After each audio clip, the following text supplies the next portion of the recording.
We have all seen it. The big guy beats up the little guy. The jocks pick on the nerds. Bullying has been around for as long as the school system itself has. But what happens when bullying doesn't stop at the school? That's right. In today's tech-savvy culture, bullies are able to continue their tyranny from the confines of their own home.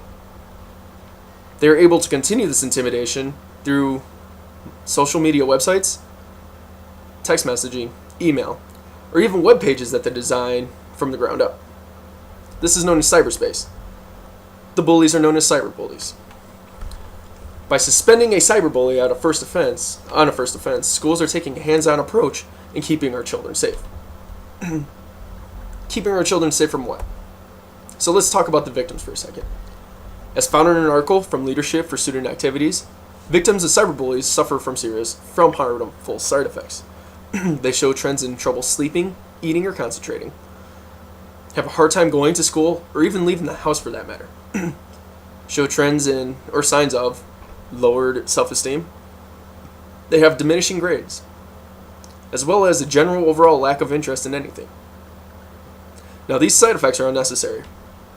They are an unnecessary burden to these victims. In more recent years, cyberbullying has come to light for a much graver reason.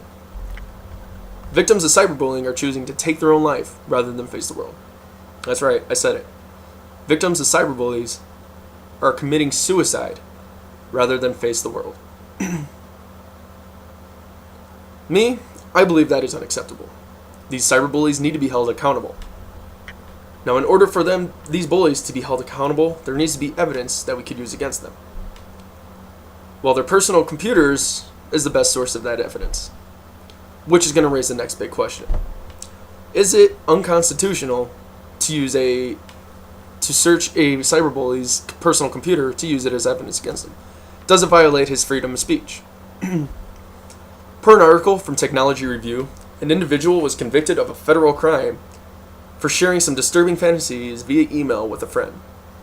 It was decided that these fantasies were too true because he used direct names, and he posed a threat to the public. If a cyberbully makes a direct threat via email, text message, through cyberspace at all, it can be used as evidence against him. It is also illegal for him to slander someone else's name in a public setting, knowing that that information is not true. This form of harassment can too be used against a cyberbully. So now that we understand that not all bullies could hide behind the Constitution, you might ask yourself, how else are the schools helping? How are schools stopping these cyberbullies? Well, many schools already have a zero tolerance policy in effect, meaning one strike, you're out. We will not tolerate bullying. Other schools are creating a anti-bully culture by holding workshops with the agenda of bullying. What is bullying? How can we stop it? These environments are giving students a first-hand knowledge on the issue itself. Suspending cyberbullies is the first step on ending this issue. Just because the bullies are at home doesn't mean the schools cannot take actions. They need to. Suspending a bully after a first offense shows that they are serious and will not tolerate it. So I talked about some of the problems the victims of bullies face.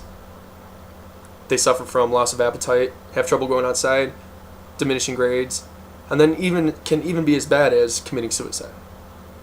I talked a little bit on Constitution. It does not violate their freedom of speech if they are making a direct threat at an individual. They can't hide behind the Constitution on that one.